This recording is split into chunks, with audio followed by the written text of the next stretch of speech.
हमारे चैनल में खुश आमदीद। चलें शुरू करते हैं आज की कहानी। जमाना कदीम की बात है।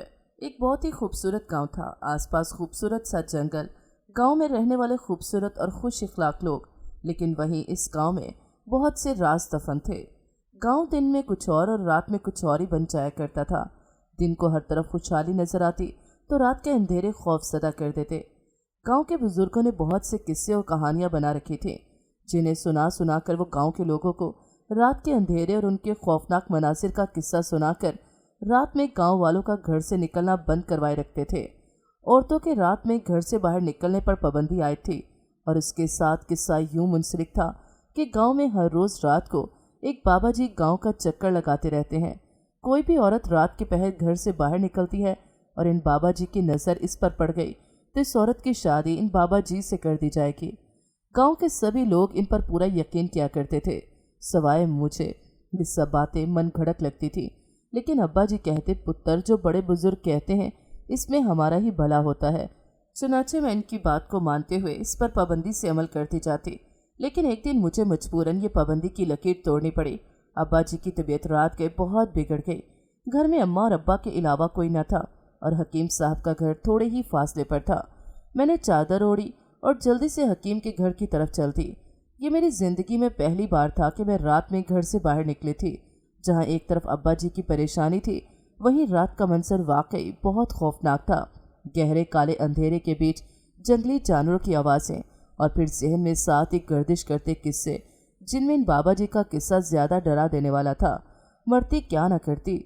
डरती डरती हकीम साहब के दरवाजे तक पहुंची। दस्तक दी तो कोई आवाज़ ना आई। शायद वो बहुत गहरी नींद सोते थे। फिर बहुत ज़ोरदार दस्तक दी तो अंदर से हकीम साहब ने आवाज़ लगाई, आता हूँ भाई। कौन है जो इतनी रात को दरवाज़ा बजा रहा है? मैंने घबराई हुई आवाज़ में जवाब दिया, जी मैं हूँ। जल्दी आए हकीम चाचा, अब्बा जी की तबीयत बहुत ख़राब है। हकीम साहब जल्दी से बाहर आए। उन्होंने कहा, ये तूने क्या किया बेटी? जानती है ना, रात में घर से निकलना मना है और अंजाम से भी खूब वाकिफ़ है। मैंने जवाब दिया, जानती हूँ चाचा, लेकिन अब्बा जी की तबीयत बहुत नासाज है। आपको इनका दवा देना इससे भी ज़्यादा अहम है। मेहरबानी फरमाकर साथ चलें। हकीम साहब अंदर से अपना दवाई वाला बस्ता ले आए, जो वो अक्सर अपने साथ ही रखा करते थे। मैं हकीम साहब के साथ ही घर की तरफ जा रही थी कि एक तरफ बिल्कुल सफ़ेद रोशनी नजर आई, जो तेज़ी से हमारी तरफ बढ़ रही थी। वो रोशनी हमारे करीब आकर रुकी तो उसमें से एक शख्स की झलक थी, जो काफ़ी उम्र रसीदा मालूम हो रहा था। मुझे तजस्सुस होने लगा, आखिर ये क्या चीज़ है। मैं इस बात से बिल्कुल अनजान इस रोशनी की तरफ देखने लगी।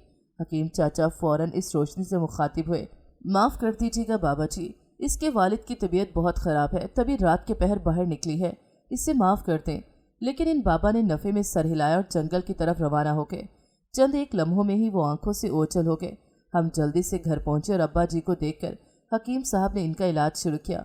अब्बा जी के इलाज के दौरान ही फजर का वक्त हो गया और इसी वक्त तमाम घर के लोग बाहर इकट्ठे होना शुरू हो चुके थे।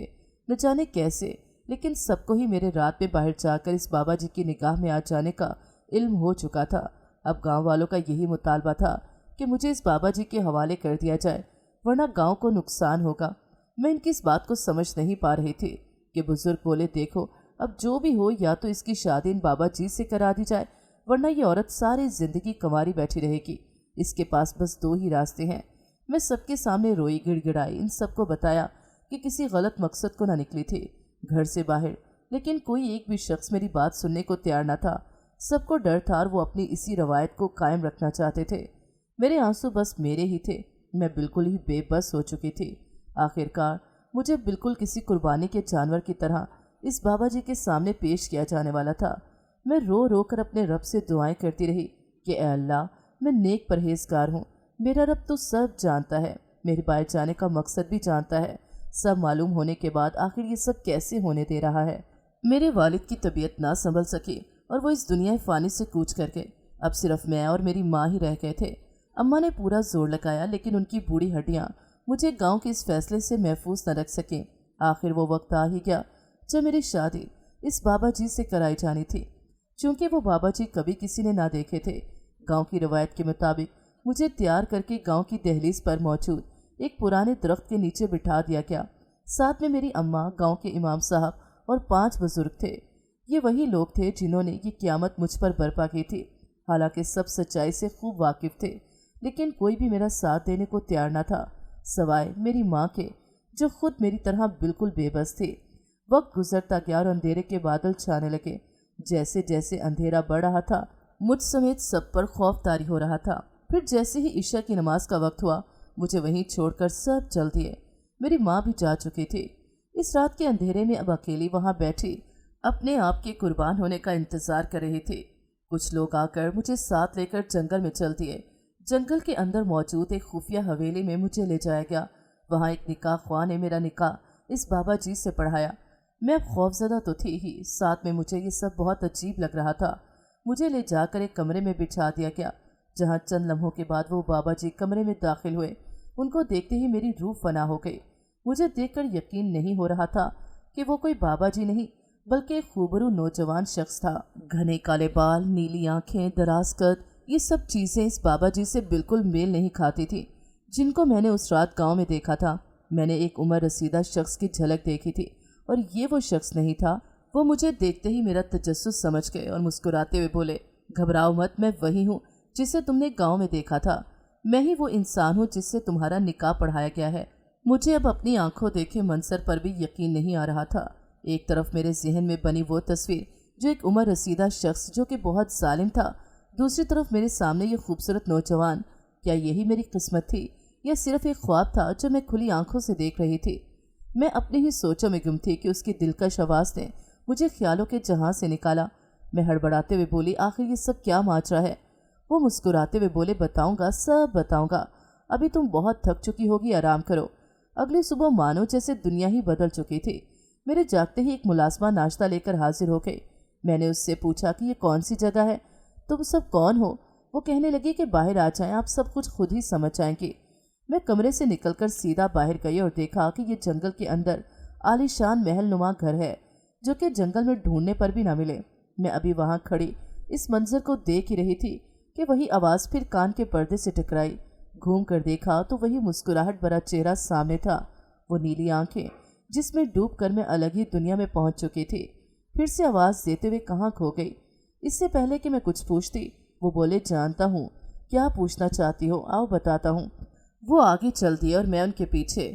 وہ ایک کمرے سے دوسرے اور ایسے ہی تیسرے کمرے میں داخل ہوئے۔ وہاں کمرے میں دیوار پر کچھ تصویریں آویزاں تھیں۔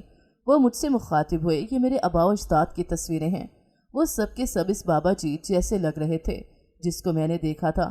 انہوں نے مزید بتایا کہ جسے تم نے دیکھا تھا وہ میں تھا۔ کہنے لگے، میرے خاندان پر ایک ذمہ داری ہے کہ ہم نے اس جنگل اور اس کے آس پاس موجود لوگوں کی شیطانی قوتوں سے حفاظت کرنی ہے۔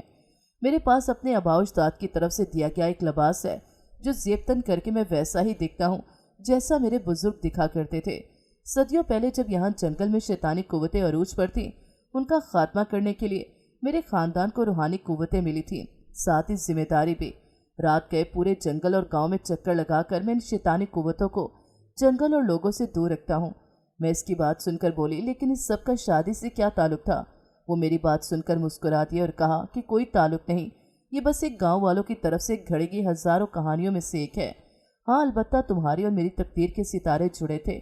جب میں نے اس رات واپس آ کر اپنے والد کو تمہارے بارے میں بتایا تو انہوں نے کہا کہ تم ہی میری دلہن بنو گی، یہی ہمارے لیے لکھا گیا ہے۔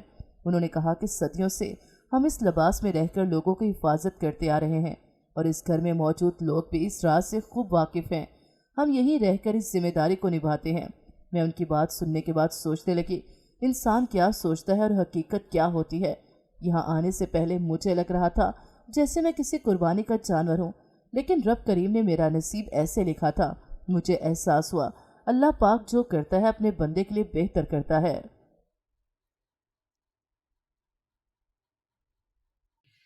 ناظرین، اگر آپ کو ہماری کہانی اچھی لگی ہے تو ویڈیو کو لائک کریں، شیئر کریں اور ہمارے چینل کو سبسکرائب کریں۔ اگلی ویڈیو تک اجازت دیں۔ اللہ حافظ۔